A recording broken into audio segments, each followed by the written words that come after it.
What can be done to strengthen Title IX? Well,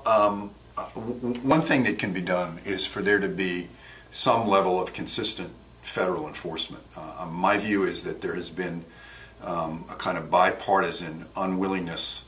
to enforce Title IX in athletics across higher education since it was enacted. I think some administrations have been better than others, but I think every other administration has had either some priority other than Title IX in athletics, or has been just simply less politically interested in Title IX. And so we've had a certain passivity, and in the last 20 years, as money has, 30 years, as television attention and the money that goes with it has poured into big-time athletics, if we had had Title IX enforcement, that money, I think, would have been shaped differently, would have gone into women's athletics differently from the beginning, and the different trajectory of having better enforcement over the last 25 or 30 years would have made a big difference. What we need now, I think, in a time of real economic distress in higher education, is we do need coherent attention from the Office for Civil Rights, working with colleges and universities to be clear that there will be enforcement, to be clear about what transition plans will be allowed, to be clear about funding, and to give institutions a clear incentive and reason for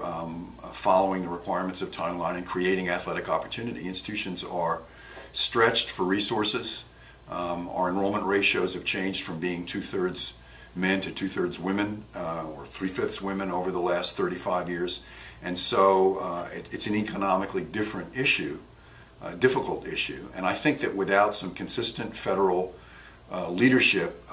which includes enforcement, but also includes trying to work through what new policies there should be and what new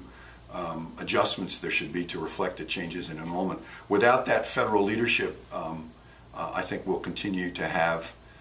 non-compliance in many ways, and we'll continue to have to rely on individual institutions and on individual lawsuits, which is not a good way to create,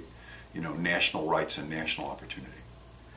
Final question, who do you view as a pioneer in women's athletics, either before Title IX or since Title IX was passed? Well, I'm old enough to remember the great women athletes of the 1930s, Babe Zaharias, and to then watch women like Althea Gibson in the 50s and early 60s